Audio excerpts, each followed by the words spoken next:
आलू भेंडी, त्यासाठी भेंडी घेतलेली आहे, 2 बटाटे घेतलेले आहेत. तर आता हे साल काढून घेत आहे. तर आहे ना आपल्याला जशी मोठे किंवा बारकी फुडी आवडत आहेत तशा करून घ्यायच्या आहेत.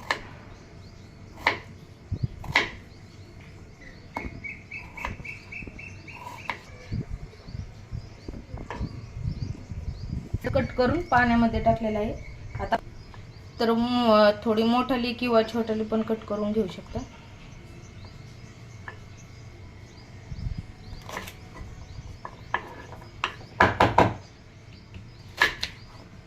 मी तर थोडी मोठालीच कट करून घेणार आहे.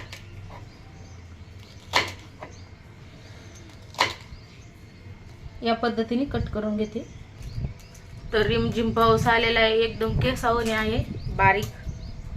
वातावरण खूप छान झालेलं आहे, थंड थंड हवा येते. या वातावरणात पकोडे करू वाटलेले आहेत. तेलामध्ये आता आपल्याला बटाटा थोडंसं फ्राय करून घ्यायचं आहे.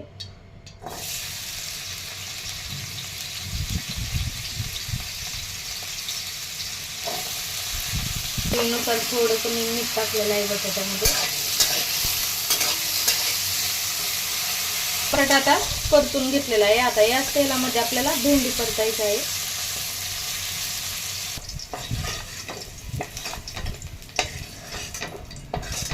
तर बटाटा टाचामध्ये काढून घेतलेला आहे. आता भेंडी थोडीशी आपल्याला परतून घ्यायची आहे.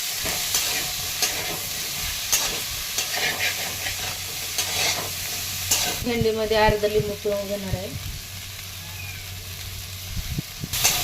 तर लिंबू पिळल्याने भेंडी छान पण लागते चवीला आणि भेंडी चिकट पण होत नाही. लगेच आपण पाण्यामध्ये धुतली आणि कट केली ना तरी पण अशी चिकट होत नाही, कमी तेलात केली तरी पण.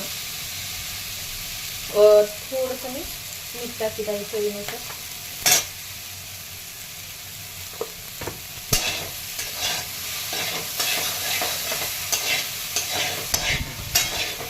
छान परतून घेतलेले आहे. काढून घेते त्यामध्ये.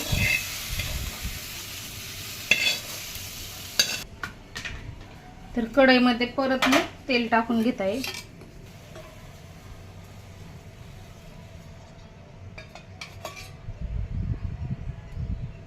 जिरे टाकून घेत आहे.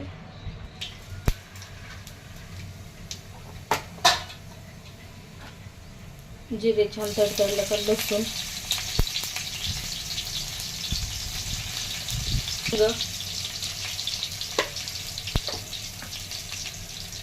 कढीपत्ता, कांदा बारीक कट करून घेऊ शकता किंवा मिक्सर मध्ये थोडासा असं फिरवून घेऊ शकता, म्हणजे बारीक होते. फार आपल्याला पेस्ट पण नाही करायची कांद्याची. टोमॅटो टाकून घेत आहे. तर गरम मसाला किंवा घरचा मसाला टाकून घ्यायचा आवडत असेल तर, नाही तर मग हिरवी मिरची किंवा लाल चटणी टाकली तरी चालते. तर मी घरचाच मसाला टाकलेला आहे. हळद,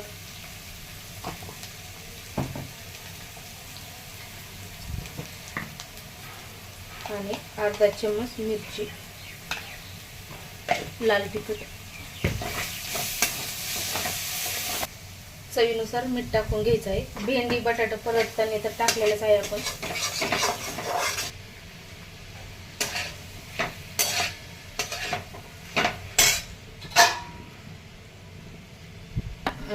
पाच 6 मिनिट होऊन द्यायचे आहे. झाकण ठेवायचं. 2 मिनिटं झालं का काढायचं, परत परतायची भेंडी. असं करून आपल्याला 5-6 मिनिट होऊन द्यायची आहे. 1-2 चम्मच थोडा शेंगदाण्याचा कूट टाकणार आहे आणि थोडीशी कोथिंबीर टाकणार आहे. मग आपली भेंडी खायसाठी रेडी आहे. तर या भेंडीमध्ये ना शेंगदाण्याचा कूट नाही टाकला तरी खूप छान लागते. तर मी 2 चम्मच टाकणार आहे.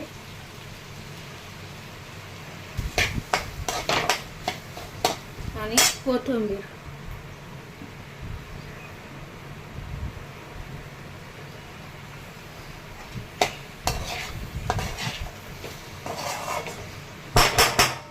छान 1 मिनिट परतून घेतली. बटाटा भेंडी छान परतलेली आहे आणि खायला तर खूप छान लागते. अशी भेंडी करून बघा एकदा, शेंगदाण्याचा कूट नाही टाकला तरी चालते, खूप छान लागते तशी पण. तर व्हिडिओ आवडलास तर लाईक करा, शेअर करा, सबस्क्राईब करा.